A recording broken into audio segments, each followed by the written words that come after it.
Iñaki Gabilondo. Son las 8:30 de la mañana. Las 7:30 en la Casa Museo de José Saramago, en Tías, Lanzarote. Buenos días, mundo. ¿Quieres un café?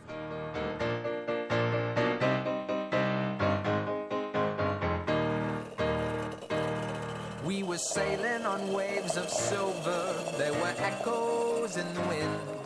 When we raised our sails to capture them, the ship was lifted up and then it was sank.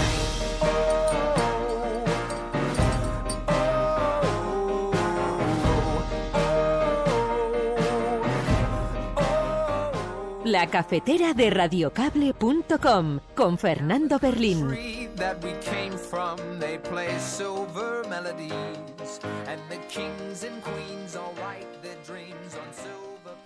La incorporación a las listas del Partido Socialista es en sí mismo el reconocimiento de que lo que dijo en un tiempo no tenía ningún sentido y que este es el proyecto más abierto, más participativo, más democrático, más transparente y más limpio de cuanto se presenta en estas elecciones.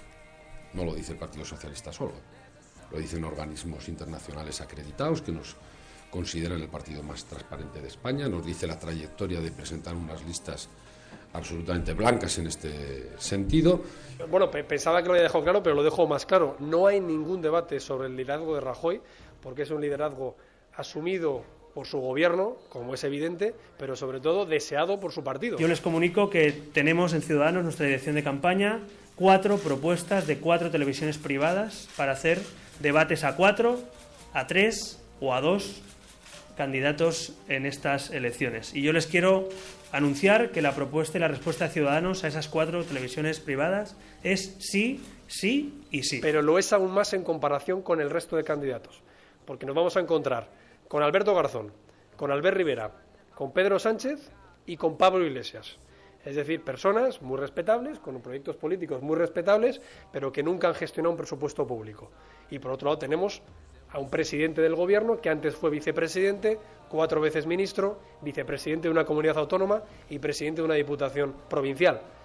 Yo creo sinceramente que ya no como miembro de un partido, sino como padre de 2 hijos y como sufrido contribuyente en España, apuesto a que gestionen mis impuestos y gestionen el futuro de mis hijos aquellos que han acreditado que saben hacerlo. Pero vamos, yo creo que en ese sentido nosotros somos un partido humilde, somos un partido que no es dogmático, cada ciudadano decidirá cuál es su opción, pero que nos permitan poner en valor la nuestra. No vamos a poner condiciones, no las pusimos ayer, no las pusimos en este debate en La Sexta, en Salvados, tampoco las vamos a poner en un futuro. Lo que sí que ponemos como condición es dar la cara. La condición de Ciudadanos es que la gente dé la cara. Se acabó esconderse en los plasmas, se acabó no contestar preguntas a la prensa.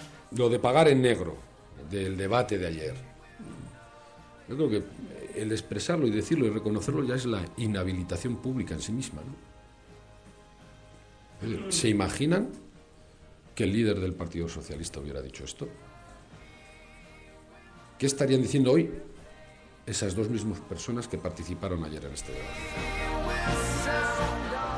Los Estados Unidos y España se mantengan unidos en aras de la democracia. Lo que sí podemos decir es que la voluntad es hacerlo ya, cuanto antes, y que Palomares vuelva a la normalidad que tenía antes de 1966.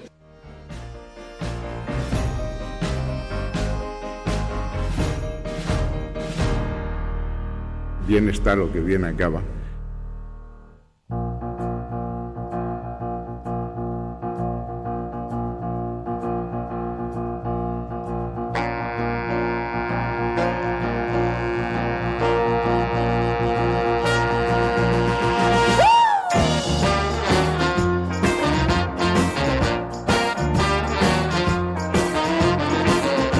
La alternativa al neoliberalismo se llama conciencia.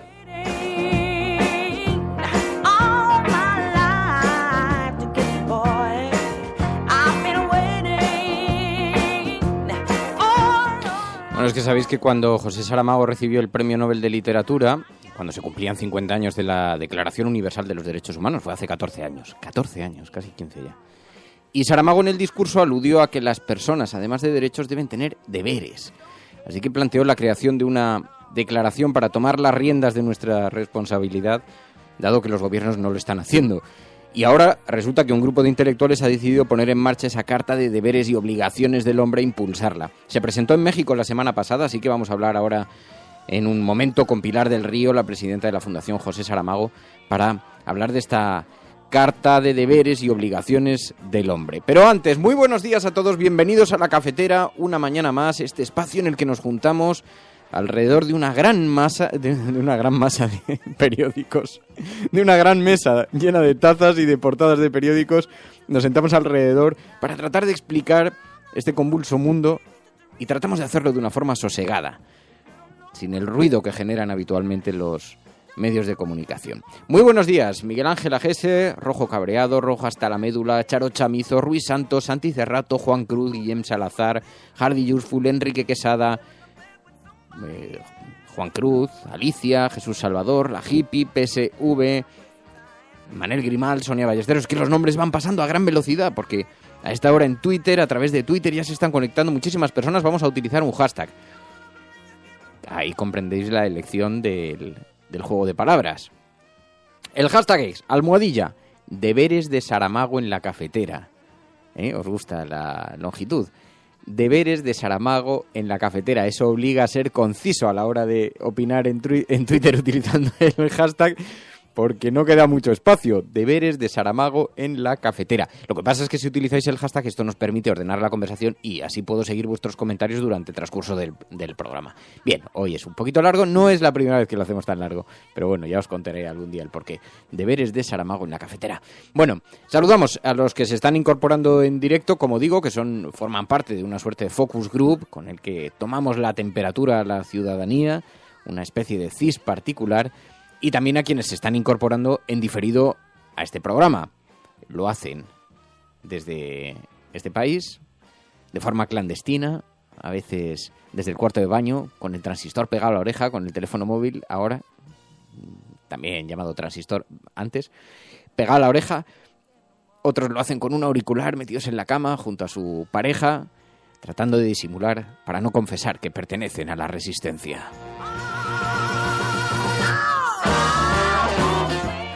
Y con la música de Fridonia juntos atravesaremos desiertos, cruzaremos océanos, escalaremos montañas. Enviamos un saludo muy especial también a nuestros expatriados, a los que se conectan a este programa desde otros países y para quienes la cafetera supone una suerte de hilo de Ariadna que les mantiene unidos a sus raíces, a sus familias, a sus tapitas, cervecitas, ese chatillo de vino, esos bares con esa ensaladilla rusa que ya toma color amarillento. ¿Echáis de menos vuestro país, amigos?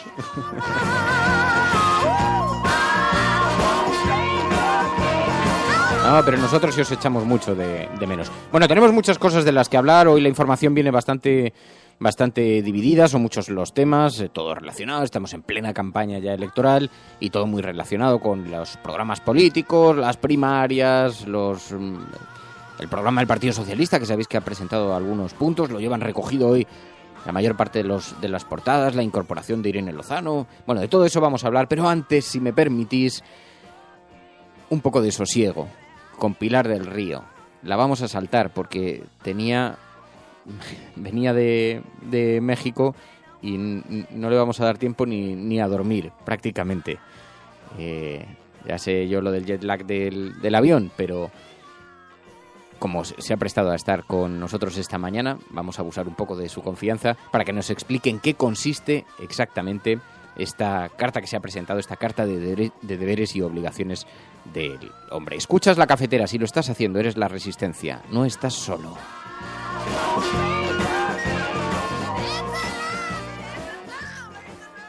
Hace no mucho, hace 3 años o algo así, Estados Unidos enviaron a Marte en un cohete un aparato para saber cómo son las rocas de Marte. Pues a mí me parece profundamente inmoral que yo me divierta, aunque con las mejores intenciones del mundo, a saber cómo son las rocas de Marte, si yo permito al mismo tiempo que en la Tierra se muera de hambre. Es que no tiene sentido.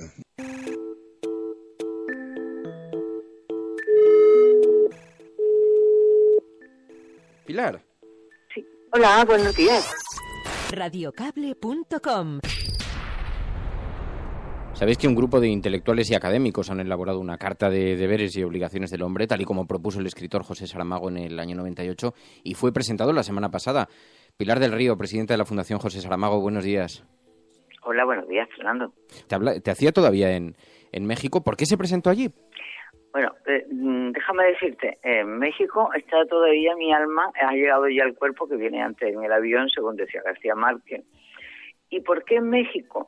Porque casi 15 años después, 14 años después de que José Saramago pronunciara su discurso del Nobel, el día que se cumplían 50 años de la Declaración Universal de Derechos Humanos, y ahí José Saramago dijo que alguien no está cumpliendo con su deber y que si no sean los gobiernos, porque en estos 50 años que se hacían en el 98 no se había avanzado en derechos humanos y en dotar a los seres humanos de mejores perspectivas de vida, quizá la responsabilidad no fuera solo de los ciudadanos, de los gobiernos también los ciudadanos.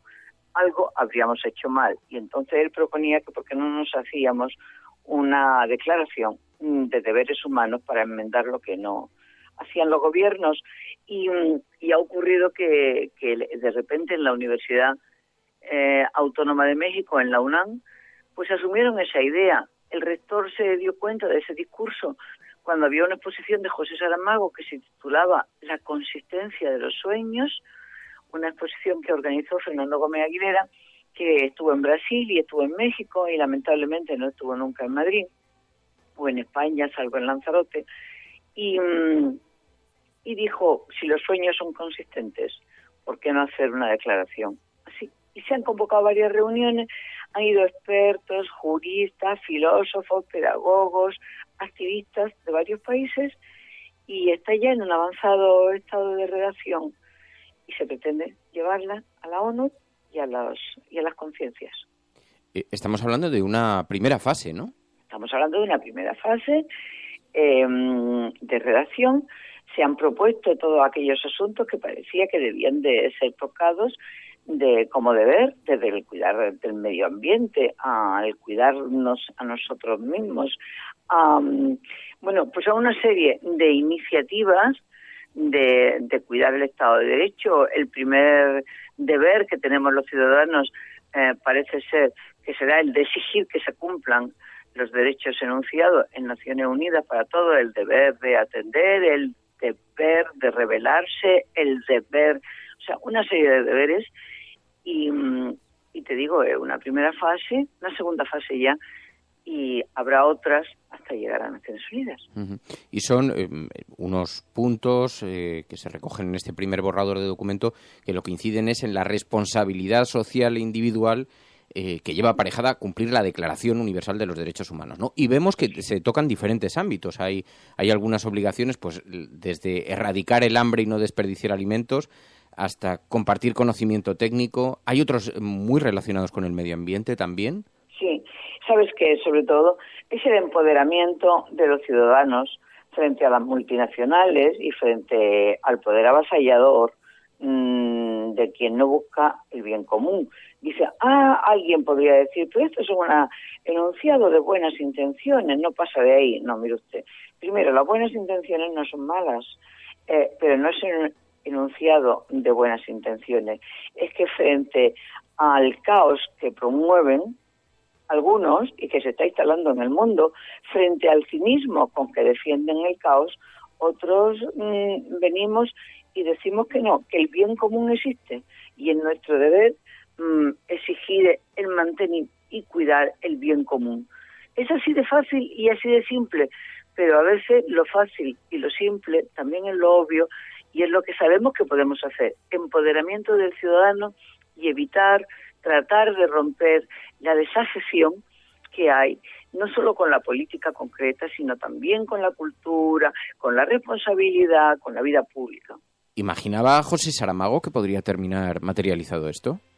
No, él lo lanzó y la verdad es que como cuando lo lanzó estaba metido en aquella vorágine que él decía de reinado de un año, que luego el año se iba prolongando y prolongando y prolongando, que significa el Nobel, pero siempre en todos sus discursos De hecho, tú a veces has pasado fragmentos aquí en la cafetera cuando él habla de la conciencia, y también decía que la mayor parte de a la hora de convocar unas elecciones, se podían guardar en la mayor parte de los partidos, los programas, y hablar de lo más revolucionario que de todo, que es la Declaración de Derechos Humanos. Con eso, evidentemente, cada partido tendrá matizaciones a la hora de aplicarlo, pero decía que con eso ya tendríamos suficiente para buscar esa cosa tan que es la que todos aspiramos, ser felices, que no se puede denunciar porque parece ridículo, pero que en el fondo todos nosotros lo que queremos es ser felices, y el bien común aspira a eso. Ha tenido mucha repercusión, ¿no?, en Latinoamérica especialmente. Sí, en Europa también he visto que está por ahí circulando. Mira, por parte de España, en esta segunda fase, los redactores que han ido han sido Ángel Gabilondo y Sami Naïr, que bueno, con un pie va por Francia y por otro pie va por España. En la anterior ocasión estuvo Baltasar Garzón, que habló de la justicia democrática y tuvo una intervención realmente fabulosa. Pero ha habido gente de distintos países de Europa y de distintos países de América. Y sí, ha tenido repercusión. La reunión esta segunda fue privada, no fue pública, ya era más reducida, había como unas 30 personas nada más sentadas en una mesa de U, eran básicamente juristas, y como Ángel Gabilondo, filósofos, personas que con una bonomía que pueden, que llegan que son capaces de expresar pues estos sentimientos y estas necesidades que tenemos. Y sí, hubo luego una pequeña rueda de prensa, no de todo el mundo, sino de los ponentes españoles, y la verdad es que se ha publicado prácticamente en todos los países. Bueno, pues sigue tomando cuerpo esa carta de deberes y obligaciones del hombre, inspirada en las palabras de José Saramago. Pilar del Río, muchas gracias. Siento haberte roto el jet lag, que sé que estabas todavía incorporándote a la vida. Pero... Sí, creo que para mí ahora mismo son como las 10 de la noche o algo de eso, pero bueno, hace ya tiempo que volví loco a mi reloj e insisto, a mi alma no la he vuelto loca porque no está por aquí. Muchas gracias, Pilar. Yo lo digo. Un beso, Pilar. Gracias como siempre y bueno, seguimos escuchándonos. Radiocable.com.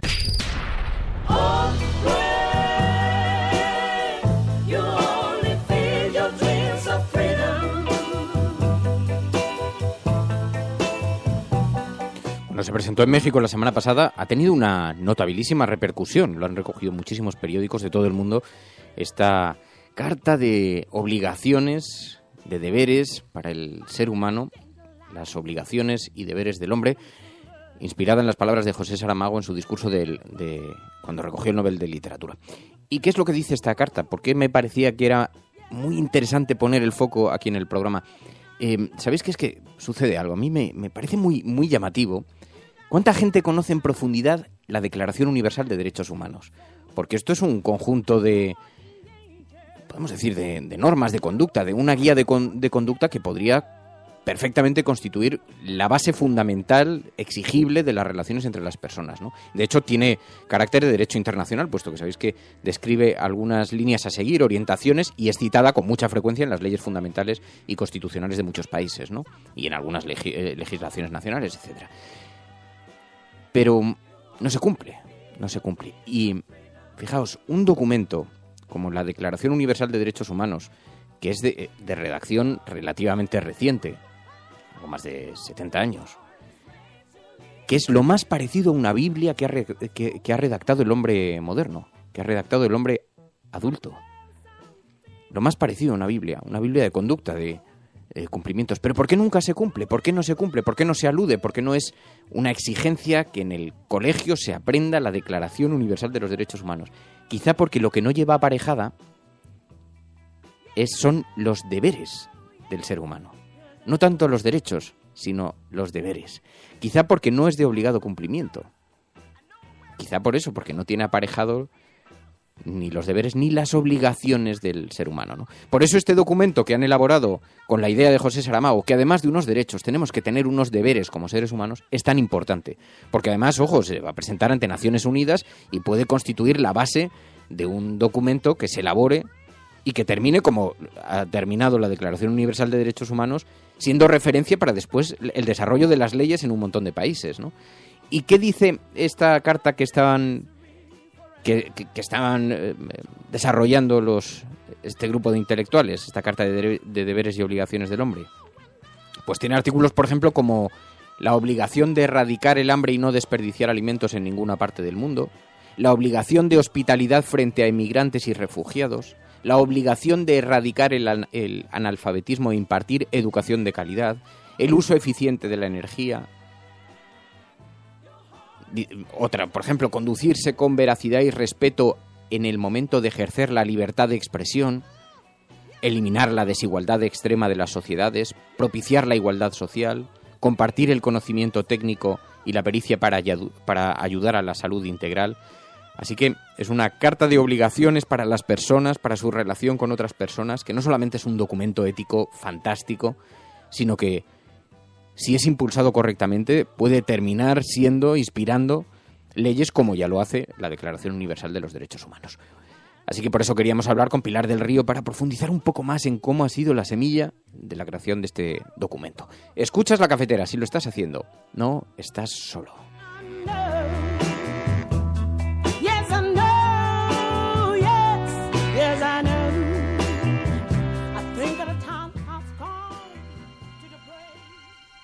En la naturaleza del hombre está que seamos buenos los unos con los otros, que nos hagamos felices y nos ayudemos a prosperar.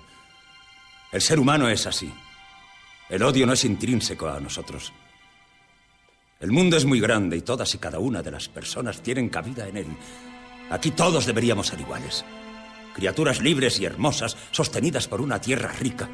Una tierra que tiene capacidad suficiente para alimentar a toda su población. Pero no lo hace. La codicia nos ha perdido. El materialismo nos ha cegado y nos ha empujado a la ignominia, o lo que es peor, a la indiferencia. Pusimos la investigación y el desarrollo al servicio de nuestro bienestar, pero nos equivocamos en la manera de hacerlo. Cuanto más tuvimos, más quisimos, relegando al olvido a la parte más importante de nosotros, nuestra humanidad.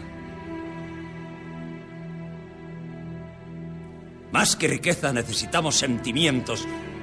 Más que progreso, solidaridad y amor. Si nos olvidamos de lo que somos, el futuro estará perdido. Vosotros tenéis el poder para cambiar las cosas. Vosotros tenéis el poder para acabar con un sistema que ahoga, exprime, desespera y mata. A los que me estéis escuchando os lo digo. La felicidad es posible. La vida es posible. No escuchéis esa voz que dice, poco puedo hacer. Porque muchos pocos es mucho. Y juntos podemos construir un mundo nuevo. Un mundo mejor donde hombres, mujeres y niños puedan comportarse y desarrollarse como hombres, mujeres y niños. Luchemos por una vida digna donde nadie pase hambre, donde no exista la miseria. Ciudadanos, en nombre de la razón, unámonos contra la delirante injusticia del hambre.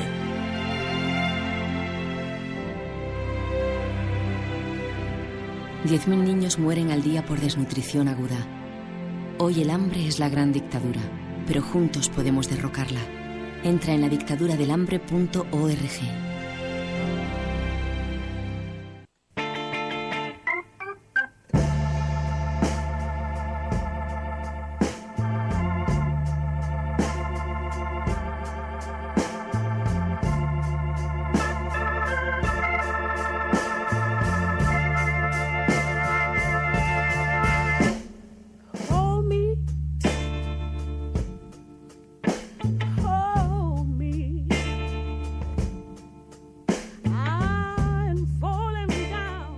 Deberes de Saramago en La Cafetera. El hashtag dice, Berka dice, ¿y por qué no se estudia en la escuela la Declaración Universal de Derechos Humanos? Desde luego si se estudia de forma tangencial, como si fuera, pues eso, que forma parte del anecdotario social, ¿no? No, es que debería ser la Biblia del comportamiento. Dice Pablo Erice, dice, ya, pero es que eso no es rentable para los mercados. Enseñar los derechos humanos en los centros de formación de mano de obra, antaño llamadas escuelas.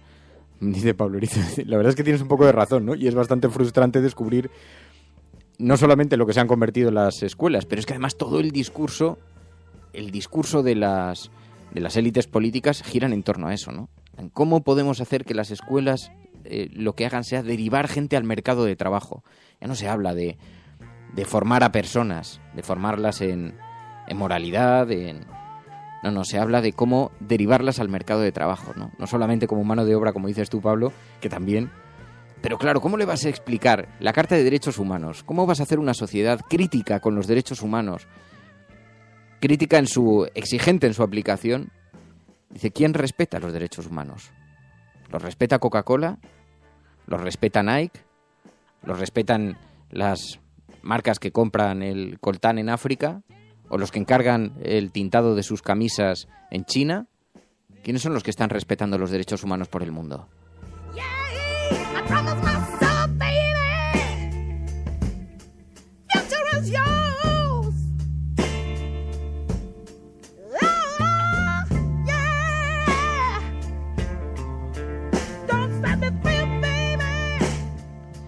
Deberes de Saramago en la cafetera, dice Jesús Salvador, dice, conducirse con veracidad y respeto al momento de ejercer la libertad de expresión, sobre todo con respeto. ¿Te imaginas, Jesús, que eso sucediera?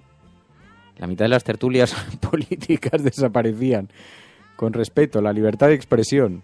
No puede expresarse libremente con lo que quiera, pero manteniendo unos márgenes basados en el respeto al de enfrente, ¿no? O eliminar la desigualdad extrema de las sociedades y propiciar la igualdad social. La igualdad social. El otro día, qué comunista suena eso, ¿no? El otro día en un debate, en Un Tiempo Nuevo, tuvimos ese debate porque se habían presentado unos datos en España que de nuevo, una vez más, crecía el número de ricos y se acrecentaba todavía más la brecha entre ricos y pobres, ¿no? Crecía la desigualdad en nuestro país. No solamente es un fenómeno español, está sucediendo en una gran parte del mundo, ¿no? La desigualdad es creciente. Y fijaos, un concepto como la igualdad y la desigualdad me llamaba la atención porque debatir sobre esto, yo tenía delante al director de informativos de la COPE, que en lo personal además nos llevamos bien, es un tipo bastante majo en el trato, pero estuvo muy encendido, ¿no? Porque cuando dije lo de la igualdad, dije, las sociedades más iguales, digo, ya sé que a algunos les va a sonar esto un poco neocomunismo. Y entonces él me miró como asintiendo, como diciendo, ya, es que siempre estáis en el mismo debate. Digo, no, pues ahora te voy a explicar algo. Porque el debate no es mío. El debate es de dos intelectuales, dos científicos, Richard Wilkinson y Kate Pickett, que establecieron en el año 2009, hicieron un ranking importantísimo con la colaboración de decenas de universidades, un ranking importantísimo, estableciendo cuáles eran las sociedades más desiguales y cuáles eran las sociedades menos desiguales en el mundo. Y cuentan en ese ranking, que quedó explicitado después en un gráfico muy interesante, que las sociedades más desiguales, entre las que se incluyen, por ejemplo, los Estados Unidos, de las sociedades desarrolladas, ¿no? Estados Unidos o el Reino Unido, tienen peores indicadores en un montón de ámbitos. Y allí se incluyen, por ejemplo, por supuesto, la expectativa de vida. Las sociedades desiguales tienen peores expectativas de vida. Los embarazos juveniles, las sociedades más desiguales tienen mayor número de embarazos juveniles. La obesidad, las sociedades más desiguales tienen mayor número de casos de obesidad y sobrepeso, mortalidad infantil, y así uno tras otro, todos y cada uno de los capítulos que estudiaron eran peores en una sociedad desigual. Número de población reclusa, por ejemplo, en una sociedad desigual que en una sociedad igualitaria. Es decir, donde la diferencia entre los ricos y pobres era reducida, era pequeña, ¿no? Y citaban algunos países como ejemplo, por ejemplo, Alemania, Suiza, Japón. Así que,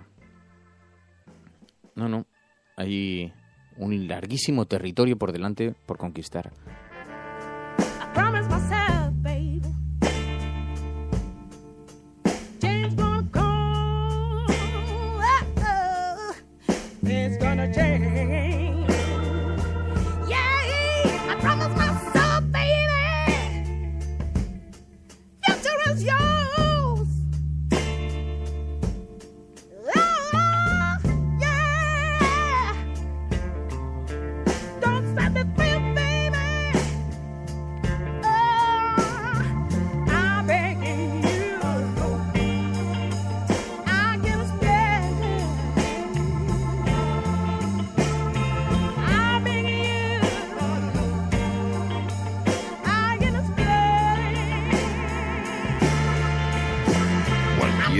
sistema que montéis sin nosotros será derribado. Ya os avisamos antes, y nada de lo que construisteis ha perdurado. Oídlo mientras os inclináis sobre vuestros planos. Oídlo mientras os arremangáis. Oídlo una vez más. Cualquier sistema que montéis sin nosotros será derribado. Tenéis vuestras drogas, tenéis vuestras pirámides, vuestros pentágonos. Con toda vuestra hierba y vuestras balas ya no podéis cazarnos. Lo único que revelaremos de nosotros es este aviso. Nada de lo que construisteis ha perdurado. Cualquier sistema que montéis sin nosotros será derribado.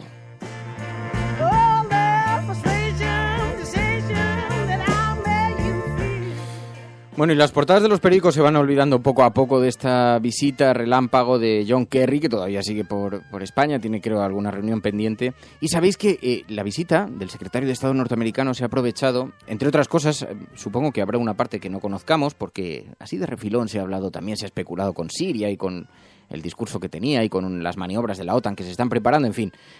Pero especialmente para hacer un anuncio, que finalmente la deuda de Palomares va a quedar resuelta. Sabéis que había pendiente una limpieza de todo ese terreno y se le ha dado una enorme importancia a esto y yo tenía mucha curiosidad por saber, realmente no sabía que era una asignatura pendiente, no sabía que era algo que todavía no estaba solucionado y quería preguntar a alguien que seguro que sí lo sabe. Juan López Duralde, buenos días. Buenos días, Fernando. Porque realmente había tanto terreno en estado de toxicidad que obligase a que lo tengan que... Además creo que la operación va a ser complicadísima, ¿no? Pues sí, quedaba mucho terreno. Se calcula que unos 50.000 metros cúbicos de tierra todavía contaminados, porque, bueno, hay que recordar un poco toda la historia, ¿no? Sobre todo lo que ha ocurrido en estos 50 años, porque la problemática de Palomares empieza en el año 66, ¿no? En enero del 66, cuando dos aviones norteamericanos colisionan en el aire, o bueno, sufren un accidente, no se sabe exactamente cuál fue la causa. Era un avión, un B-52, como el Enola Gay, el de las bombas de Hiroshima, y un avión de abastecimiento de combustible, ¿no? Entonces estallan en el aire y el B-52 pierde 4 bombas atómicas que caen al suelo, bombas atómicas de una potencia 100 veces superior a la de Hiroshima. Entonces, de estas bombas, 3 caen en tierra y una cae en el mar, y una en tierra y una en el mar se recuperan sin daños, pero hay 2 que sí que sufren daños, ¿no? Se produce una explosión, no una explosión nuclear, sino una explosión de la parte combustible, pero se libera, sin explosión nuclear, pero se libera el material nuclear. Y eso es lo que hace que se produzca esta contaminación, ¿no? Entonces, todo el proceso o todo este tiempo, pues especialmente en el momento del incidente o del accidente, pues hay un gran secretismo que lo rodea, ¿no? Pero lo cierto es que el problema pues nunca se ha terminado de resolver y la contaminación sigue allí, ¿no? ¿Y las zonas están delimitadas? Porque, claro, yo cuando veía la información estos días decía, yo no he tenido conciencia, pero es verdad que tampoco frecuento mucho la zona de Palomares, pero habiendo sido contaminado una parte de terreno aparentemente tan importante, lo que resulta llamativo es que no se haya rodeado con un cerco infranqueable, ¿no? Sí, las zonas de mayor contaminación están valladas y con acceso restringido, ¿no? Pero lo cierto es que la contaminación se extendió, bueno, tanto por zonas de monte como incluso por zonas pobladas, ¿no? Y lo más interesante es que a partir del año 2000, cuando más o menos coincide además con el tema de la burbuja inmobiliaria, cuando los ojos se vuelven sobre esos terrenos, y se empiezan a remover algunas tierras con objetivos inmobiliarios. Entonces se descubre que efectivamente la contaminación está en zonas donde no se esperaba, y el CIEMAT realiza un estudio ya en profundidad que es el que viene un poco a delimitar la contaminación y a establecer los lugares donde hay más contaminación, etcétera, ¿no? Pero en principio las zonas de mayor contaminación están valladas, aunque hay contaminación descontrolada, ¿no? Y la operación de limpieza es una operación eficaz, porque yo pensaba solamente el movimiento de tierras provocará que un montón de polvo, que es polvo contaminado, eso se mueve, tendrá que ser gestionado con con un cuidado exquisito, ¿no? Bueno, precisamente la alarma surge cuando surgir, ¿no? La alarma siempre estaba ahí, porque todo esto siempre está ahí, pero la alarma surge a principios de este siglo, a principios del año 2000, de la década del 2000, precisamente cuando se empiezan a producir movimientos de tierra con carácter urbanístico, ¿no? Y sin ningún tipo de control. Entonces es cuando bueno, todas las alarmas se desatan y realmente se encima y se controla un poco la situación, ¿no? Evidentemente esto deberá hacerse de una manera absolutamente con todos los controles. No será un movimiento de tierras, o no debe ser un movimiento de tierras descontrolado, porque entonces es peor el remedio que la enfermedad, ¿no? Pero finalmente de lo que se trata es de retirar las tierras contaminadas con compuestos radiactivos como óxidos de plutonio, americio, etcétera, y dejarlo limpio, ¿no? Entonces, en principio, la operación pues es necesaria, porque se trata de recuperar la limpieza de una zona pues que lleva 50 años con contaminación radiactiva, ¿no? ¿Y se puede limpiar una zona con la suficiente profundidad como para que no represente ningún peligro estar allí después? A ver, limpiar tal vez no sea la palabra adecuada. Se pueden retirar las tierras contaminadas, ¿no? Se pueden retirar y en principio parece, pero todo esto sigue rodeado de un enorme secretismo. Parece que como una parte de que ya se hizo al comienzo ya hubo una operación de limpieza de una parte y las tierras más contaminadas se llevaron a Estados Unidos. Parece que ahora lo que se haría sería trasladar esta tierra contaminada a algún cementerio nuclear en Estados Unidos, ¿no? Entonces, en ese sentido, es una retirada de contaminación. O sea, limpieza tal vez no sería demasiado adecuado porque realmente, desgraciadamente, como sabemos, estos materiales radiactivos tienen una vida de miles de años, ¿no? Pues Juan López Duralde, líder de ECUA, muchísimas gracias, Juancho, por atender esta llamada. Muy buenos días, muy buena suerte. Gracias, Fernando, un abrazo. Un abrazo.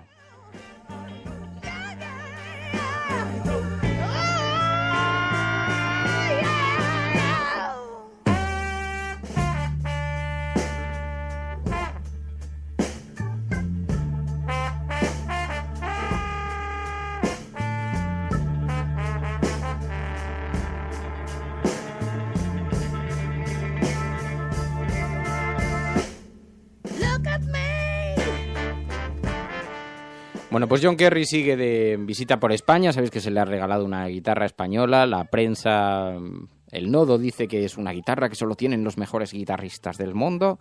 Y entonces ha estado por aquí anunciando este plan de eliminación de residuos, una deuda histórica que tenían los Estados Unidos con nuestro país, y se ha anunciado a bombo y platillo, aunque lo que nos ha dado a entender la lectura de la realidad, una lectura un poco más detallada, es que la presentación de este plan de limpieza de residuos ha sido más bien una excusa para celebrar una reunión con García Margallo, que sabéis que va a presidir el Consejo de Seguridad de Naciones Unidas, y tienen temas sobre la mesa muy complejos, como el caso de Siria. Y el hecho es que John Kerry utilizó su presentación para hacer unas palabras en español, y ahí se refirió a la defensa de la democracia, poco que ver con la retirada de residuos en Palomares. Es así que tenemos un orden del día lleno que requerirá el que los Estados Unidos y España se mantengan unidos en aras de la democracia. Bueno, sospechamos que la reunión tenía que ver menos con Palomares como con otros asuntos relacionados con la agenda, pero esto, insisto, es una opinión personal, no está avalada por informaciones, aunque sí que es verdad que en la agenda, y esto sí que lo reconocieron en el gobierno, estuvo tratar el tema de Siria, así como las maniobras que se van a efectuar en el Mediterráneo en los próximos días. Bueno, García Margallo sí aludió directamente a la voluntad de retirar los residuos de Palomares. Lo que sí podemos decir es que la voluntad es hacerlo ya, cuanto antes y que Palomares vuelva a la normalidad que tenía antes de 1966. Sí. Bueno, escuchas La Cafetera. Si lo estás haciendo, eres la resistencia. No estás sola.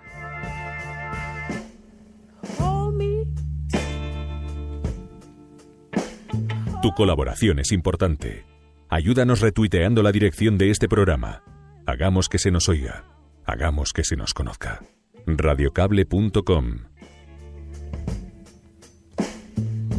Y mientras tanto, la agenda de los medios de comunicación, de los impresos, alguien me preguntaba ayer, oye, Fernando, pero ¿por qué no leemos todos los digitales todos los días? En realidad intento hacerlo, siempre que tienen algún tema que es muy destacado, pero muchos de los digitales también se han caracterizado por seguir la actualidad informativa. Es verdad que la siguen al minuto y eso está bien, nos viene bien, pero digamos que las portadas de los impresos determinan un poquito las líneas políticas, ¿no?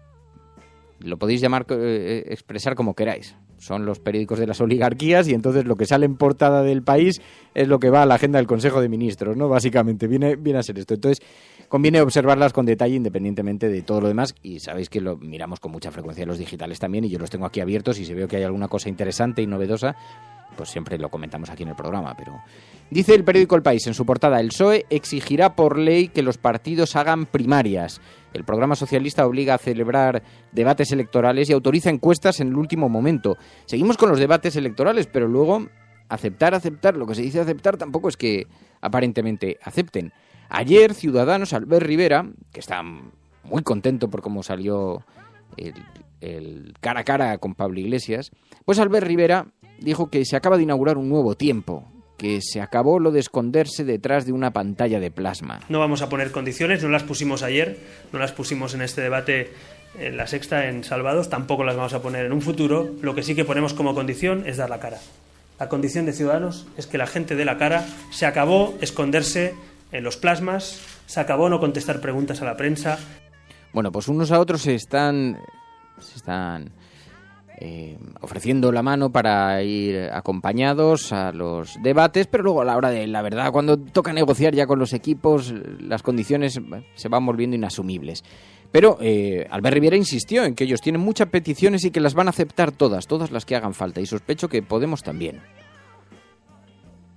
Y lo dijo con estas palabras. Yo les comunico que tenemos en Ciudadanos, nuestra dirección de campaña, 4 propuestas de 4 televisiones privadas para hacer debates a 4, a 3 o a 2 candidatos en estas elecciones. Y yo les quiero anunciar que la propuesta y la respuesta de Ciudadanos a esas 4 televisiones privadas es sí, sí y sí. Y presumió allí de lo que había supuesto el debate del domingo con Jordi Évole, que sigue todavía dando algunos titulares, porque resulta que Patxi López, del Partido Socialista, que presentó cuáles van a ser las líneas principales de su programa electoral, también aludió al debate. Le preguntaron qué le parece esa afirmación de Albert Rivera y de Pablo Iglesias cuando dijeron que habían pagado en negro. Lo de pagar en negro, del debate de ayer. Yo creo que el expresarlo y decirlo y reconocerlo ya es la inhabilitación pública en sí misma, ¿no? ¿Se imaginan que el líder del Partido Socialista hubiera dicho esto? ¿Qué estarían diciendo hoy esas 2 mismas personas que participaron ayer en este debate? Hombre, no tienen los antecedentes que tienen otros. No es por nada. No es por nada, porque claro, si sale el pintor de la planta baja de la sede del PP, pues igual tiene algo que decir. Pero vaya, el caso es que bueno, esto ha girado en la actualidad en torno a eso, las consecuencias del debate, las secuelas, la jornada de resaca.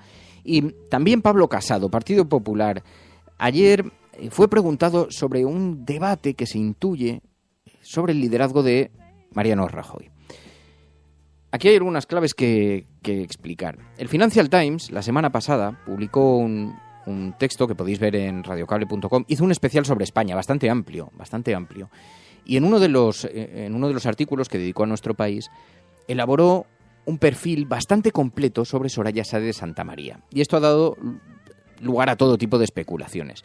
Porque una cosa que os cuento que se maneja en los mentideros de la corte desde hace muchas semanas es de dónde procedían todas las informaciones negativas en contra de Mariano Rajoy que salen del gobierno. Por ejemplo, que Mariano Rajoy tiene a su padre en casa, en la Moncloa, pagado con el dinero de todos los españoles, aunque esté recortando en dependencia. Bueno, pues este tipo de noticias, había quien se preguntaba, en los círculos periodísticos decían, ya, pero ¿de dónde sale? Porque eso solo puede salir de dentro. ¿Quién y con qué intención está lanzando estos temas para dañar a Mariano Rajoy? Entre otros. Hablamos de Rodrigo Rato, todos estos temas que están salpicando y golpeando al liderazgo de Mariano Rajoy.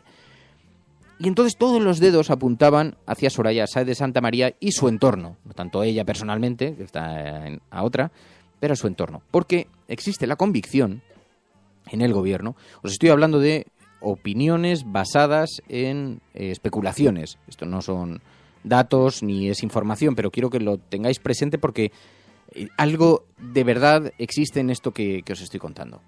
Resulta que, claro, por una parte, el liderazgo de Mariano Rajoy está en cuestión. Dentro del PP se ha visto, las palabras de José María Aznar son bastante claras, ha sido muy duro contra Mariano Rajoy, hay quien siente además que no está protegiendo a los aznaristas, es decir, a todo los Rodrigo Rato y compañía, los Bárcenas y etcétera, etcétera, que no está protegiendo y por tanto hay un profundo desencuentro con la vieja guardia del Partido Popular. Eso se está produciendo, ¿no? Pero también entre los nuevos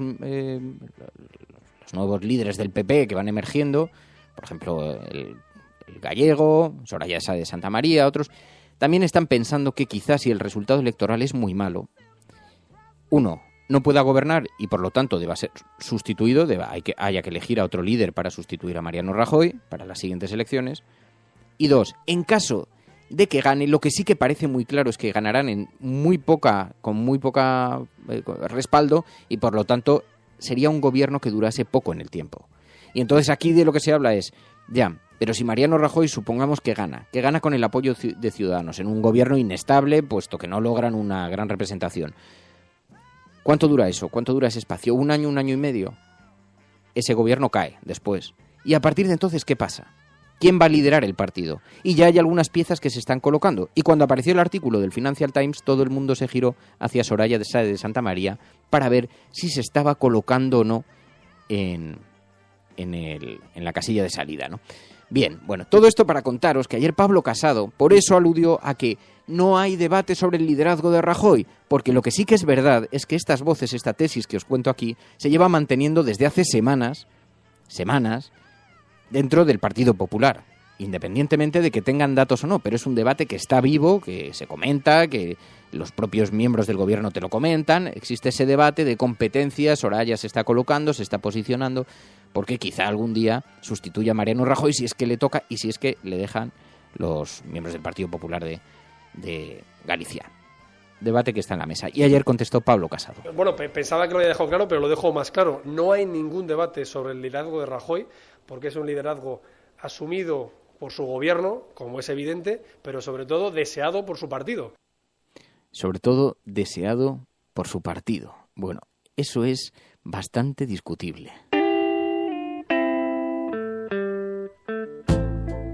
Y lo que sí que es verdad es que ayer Pablo Casado dejó entrever cuál va a ser la estrategia del Partido Popular, qué estrategia van a seguir para defender la figura de Mariano Rajoy. Y la van a defender por comparación, comparándolo con el resto de los candidatos. Pero lo es aún más en comparación con el resto de candidatos, porque nos vamos a encontrar con Alberto Garzón, con Albert Rivera, con Pedro Sánchez y con Pablo Iglesias. Es decir, personas muy respetables, con proyectos políticos muy respetables, pero que nunca han gestionado un presupuesto público. Y por otro lado tenemos a un presidente del gobierno que antes fue vicepresidente, 4 veces ministro, vicepresidente de una comunidad autónoma y presidente de una diputación provincial.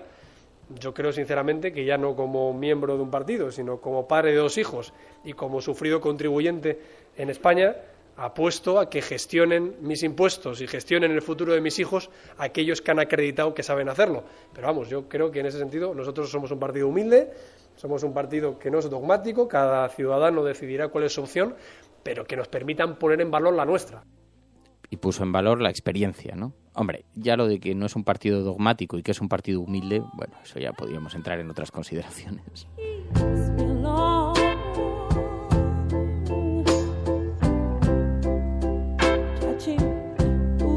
Ay, me pregunta Hardy Useful, dice, sí, lo de Pachi López, dice, entre esto y defendiendo ayer a Irene Lozano, dice, madre mía, ¿cómo está? Efectivamente, Pachi López fue preguntado ayer por la incorporación de Irene Lozano, especialmente después de las críticas tan duras que ha lanzado contra el Partido Socialista desde que milita en UPyD. Y Pachi López la defendió, dijo que, bueno, su incorporación incluso suponía un paso atrás de Irene Lozano. La incorporación en las listas del Partido Socialista es en sí mismo el reconocimiento de que lo que dijo en un tiempo no tenía ningún sentido. Y que este es el proyecto más abierto, más participativo, más democrático, más transparente y más limpio de cuanto se presenta en estas elecciones. No lo dice el Partido Socialista solo, lo dicen organismos internacionales acreditados que nos consideran el partido más transparente de España, nos dice la trayectoria de presentar unas listas absolutamente blancas en este sentido. Decía que era parte de la portada del diario El País. El PSOE exigirá por ley que los partidos hagan primarias. Digo, hombre, convendría predicar con el ejemplo. También el periódico El País. 4 años sin ETA. Dice, el País Vasco avanza hacia la normalización de la convivencia. El periódico ABC, en su portada, también una gran foto de Pedro Sánchez con el rostro apesadumbrado, la mano tapándole la cara como apoyado. Dice, Pedro Sánchez, tengo legitimidad para tomar decisiones y la dirección debe apoyarlas. Dirigentes del PSOE le reprochan autoritarismo tras fulminar de la lista a 59 de los 110 diputados actuales. El programa socialista pretende sacar la asignatura de religión del horario escolar y que no se evalúe. También el periódico El Mundo dice, el PSOE eliminará la religión en colegios públicos y privados. Bueno, esto ya lo había anunciado Alfredo Pérez Rubalcaba en su programa. Esto yo creo que parte del programa político lo han aprovechado del desarrollado, el diseñado por Rubalcaba cuando se presentó. Dice, el proyecto socialista obliga a denunciar el concordato con la Santa Sede para conseguir un Estado laico, introducirá como delito alquilar habitaciones para ejercer la prostitución, dice el periódico El Mundo en portada. Y también, ¿qué le pasa a Pablo Iglesias? El líder de Podemos reconoce haber perdido frescura, medita abandonar la Eurocámara y dejar de presentar sus programas televisivos, dice el periódico El Mundo en portada. Os diré que cuando se convierte en trending topic el debate Albert versus Pablo, el debate de Jordi Évole, el Confidencial.com inmediatamente, utilizando ese trending topic, lanzó una noticia que decía, Pablo Iglesias se retirará en caso de que el resultado no sea el esperado, el resultado electoral. Claro, esa noticia tuvo mucha repercusión porque la gente que estaba siguiendo el trending topic se la encontraba como primera noticia. Y entonces tuvo muchos retuiteos, la gente la siguió mucho, ¿no? Y se abrió un debate sobre si Pablo Iglesias se está planteando o no salir de Podemos, en qué momento y en qué escenario lo haría si es que eso estuviera en su cabeza. Porque hay quien dice que está cansado, que las batallas internas son duras, que su agenda es una agenda verdaderamente complicada, que se le nota cansado físicamente, ¿no? Creo que hay algo de interés en la forma en la que lo están manejando los medios de comunicación para que se vea inestable el futuro de Podemos, pero sin embargo yo he estado preguntando, y lo que me cuentan también es que efectivamente si el resultado electoral fuera muy malo, que en este momento no es previsible que sea así, no es previsible incluso en las peores encuestas, pero si el resultado electoral fuera muy malo, quizá Pablo Iglesias sí se plantease dejar. Yo no he tenido la oportunidad de hablarlo con él, así que no tengo el dato de primera mano, pero sí que sé las conversaciones que se mueven un poco en el entorno de Podemos. Y además se están observando movimientos interesantes. Por ejemplo, sabéis el anuncio que ha hecho el partido de Ada Colau para ser incluido en la candidatura a las nacionales. Y entonces hay quien ve un posible viaje de Ada Colau hacia una candidatura general en el futuro. No estamos hablando en todo caso de estas elecciones, ¿no? Pero bueno, son claves que se están manejando. Insisto, aquí hay mucho de especulación porque parte de las informaciones se basan en las propias palabras de Pablo Iglesias cuando dice que está cansado.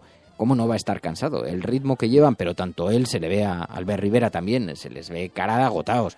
El ritmo que llevan es absolutamente monumental. Están viajando todos los días de ciudad en ciudad, están presentando las candidaturas.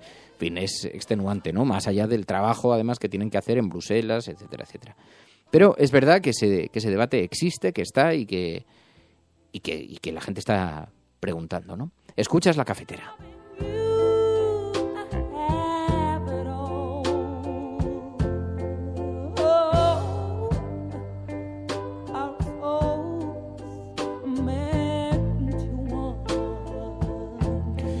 También lleva el periódico El Mundo. El invierno y la xenofobia golpean a los refugiados. A la izquierda, un demandante de asilo se abriga. Está llegando el invierno a Croacia, las lluvias, en una situación lamentable, con todos los gobiernos mirando para otro lado. Ayer le pedí que estuvieran aquí a Médicos Sin Fronteras. Hablaremos con ellos mañana, seguramente con alguien que está trabajando sobre el terreno, porque es una inmoralidad lo que está sucediendo en el corazón de Europa.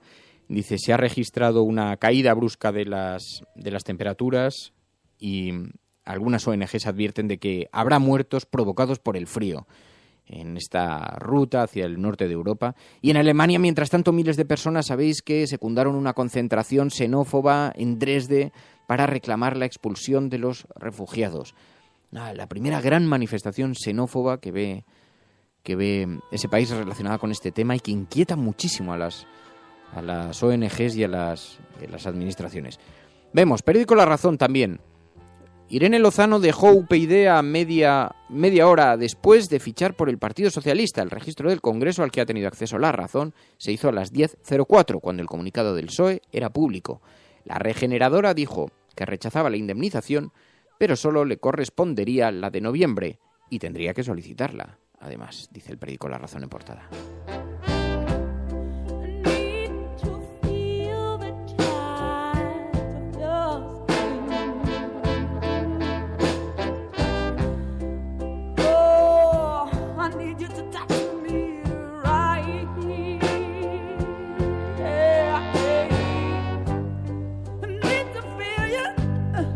Bueno, y mientras tanto sigue sin desvelarse cómo será el gobierno de la Generalitat.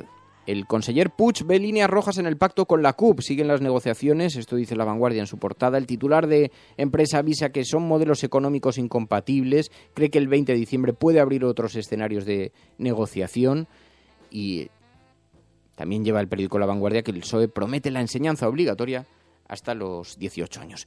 Y un asunto relacionado también con las negociaciones que están teniendo lugar entre la CUP y Junts pel Sí y Esquerra Republicana. Dice, Esquerra Republicana coloca a Forcadell como presidenta del Parlament. Los republicanos se reservaron la elección de ese cargo y Convergencia Democrática de Cataluña la del jefe de gobierno. Bueno, esto es un poco lo que recogen hoy las portadas de los diarios impresos. Estás escuchando La Cafetera.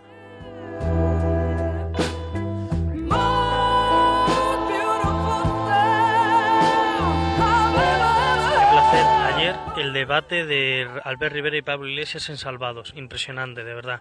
Qué placer da ver cuando se hace política de verdad. Y por fin se ve un debate, no una riña de colegio, ni el tú más, ni nada. Simplemente confrontación de ideas y opiniones diferentes. Y encima, que es lo que más me gustó, que en cosas principales, muy principales, no están tan alejados. Me gustó, me encantó. Y otra política es posible por fin. A ver si de verdad en diciembre la gente se da cuenta y hay un cambio real en este país. 627-002-002.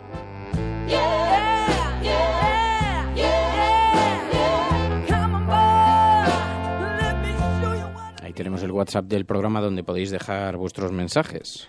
Buenos días, Fernando. Sobre el debate que tuviste el otro día que acabas de comentar, pues se supone que las religiones buscan eso, la igualdad entre todos los seres humanos, pero ahí están, creando justamente la desigualdad. Venga, buenos días a todos.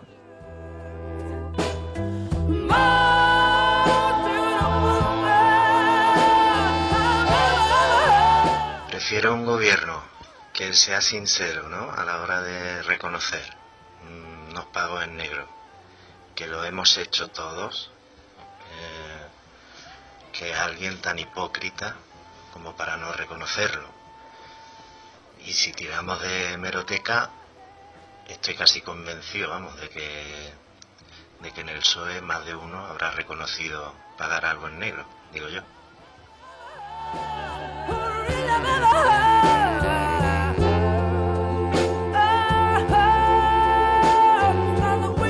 Bueno, pues así nos vamos a marchar. Mañana más. Cuidaos. Adiós.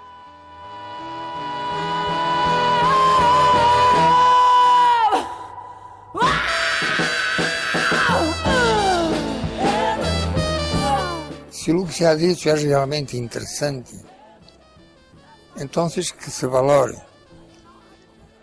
no como uma espécie de palavra de Deus, pero sencillamente como uma palavra de um ser humano preocupado com o ser humano.